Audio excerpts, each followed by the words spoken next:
This is a foolproof DIY tutorial for fixing your broken MagSafe Mac Charger for the cost of around 10 to 20 euros, instead of having to buy a new one for around 80 or getting a cheap fake that could drain your battery life. There are some optional steps that you can skip in case you don't have the time or the patience. We're going to need a pair of pliers, electrical tape, also called insulation tape, a soldering iron going from 15 to 30 watts, a metal sponge or brass wool that I had in the kitchen, solder, 1mm, a lead-free rose and core solder is preferred, but one containing lead will obviously do the job too, but as lead is really bad for you, it will be better if you get the lead-free version. Stanley knife, a pair of helping hands, or you could just use any household object like a tea warmer and a binder clip. And now for the optional parts. Heat shrink tubing you can get really cheaply at any hardware store, a pair of scissors, regular sticky tape, a lighter, 3 and 4mm drill bits, and a drill. So here's a broken MagSafe charger. This particular one is the 70 watts version for a 13-inch MacBook Pro, but this tutorial will work just as well on the 60 watts charger for an 11-inch MacBook. It's the most vulnerable spot on the cable that's damaged, the really typical problem from not packing it up properly and then throwing it around in bags and stuff like that.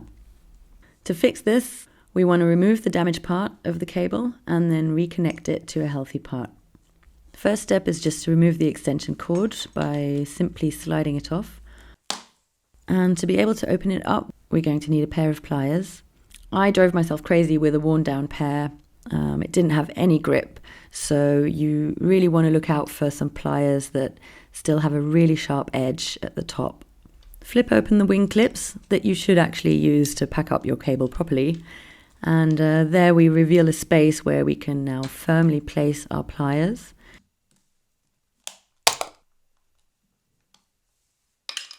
Well, the first side was pretty easy, but you will probably have to use quite some force. Personally, I found this the most frustrating part. The second side proved absolutely impossible, so I placed the whole thing on my heating for a couple of minutes to soften the glue. Alternatively, you could use the heat of a hairdryer. And that did the job.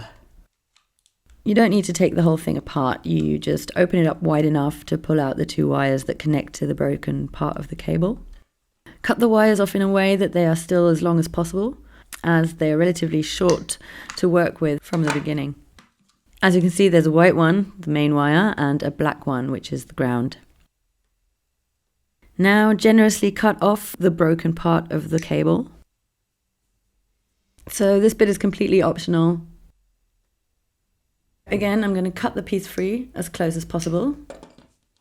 We're left with the broken bit and then this hard bit of plastic that makes sure that the casing is closed properly and that kind of stabilizes that part of the cable that broke in the first place. You could also just chuck it out and tape or super glue everything shut at the end. But for a more professional finish, you can also drill a new hole into it. Just skip ahead in case you don't want the fuss. So I'll get out my drill. As you can see, a number 4 drill is exactly as wide as the cable that we want to slide through in the end, but I'll start out with a 3mm one to be a little bit more precise. I'll just trim off these extruding bits that are in the way. You want to place the drill in the center if you can. And here we go. This is truly a pain and takes ages. This is how far I've got until now, which is pretty frustrating. So I looked for some options to be able to put more pressure on it, and I found this tripod head. Or you could just use any household object. I'm just going to pop on the 4mm to make the hole the right size for the cable.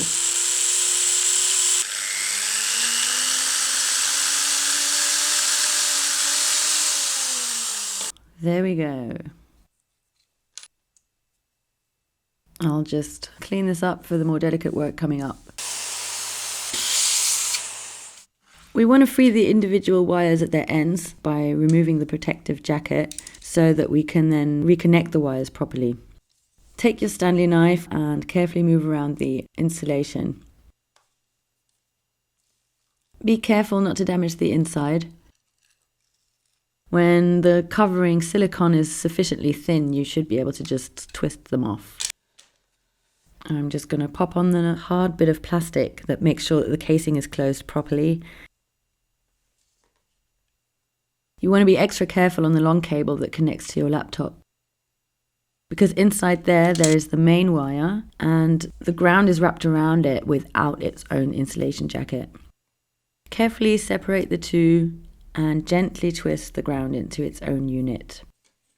Because the ground doesn't have its own insulation jacket, I'm going to grab some of this heat shrink tubing and cut a fitting piece off to add to the wire before I solder it. I'll just strip this last wire and we're ready to heat up our iron. Here it is. For this kind of simple and delicate job, you want a soldering iron between 15 and 30 watts. In case you can regulate the temperature, you want to set it between 300 and 350 degrees centigrade. I unfortunately cannot do that. I have these helping hands. They're also really cheap, but like I showed you at the beginning, on other occasions I've used the metal frame of a tea warmer and a binder clip, which also worked, but obviously the helping hands hold everything into place a lot more precisely. Making things simple, the charger can stand by itself, and so you just have to adjust the other side to fit. And then carefully shove the two ends of the stripped wire into one another. I'll start off with the main, the white wire. Here's a bit of metal sponge as an alternative for a tip cleaner. First tin your iron, and then hold it to the bottom of the stripped wires until they are sufficiently heated, at which point you just dab the solder onto the top and then swipe to smoothly cover the wires. I'll put a link to a simple beginner's soldering tutorial in the About section below. Just before I start on the ground, I want to slip on that heat shrink tubing that I cut to size earlier. Again, gently shove the stripped wires together and repeat the soldering here. Pretin your iron, dab the solder on and slide across once it melts. Unfortunately, I have such a cheap and crap iron that my work got a bit sloppy, but it still got the job done. To shrink your tubing into place, you just want to heat it up, use a lighter and be kind of quick about it.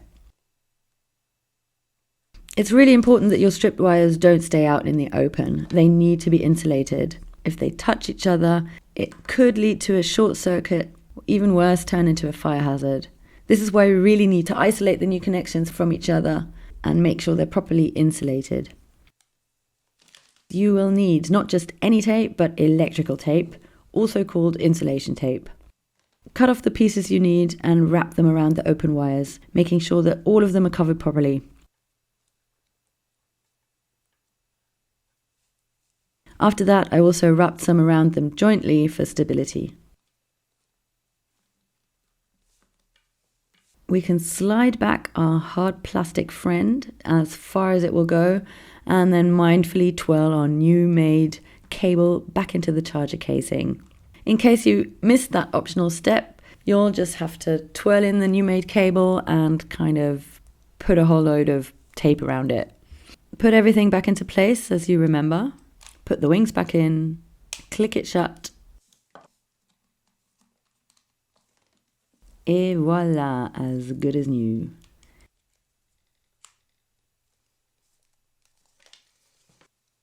Let me just grab my laptop for the green light. Bingo. Some like to glue the casing back together and by that make sure it doesn't fall apart again in the future. But you could also just grab some good old tape and give your charger some more character.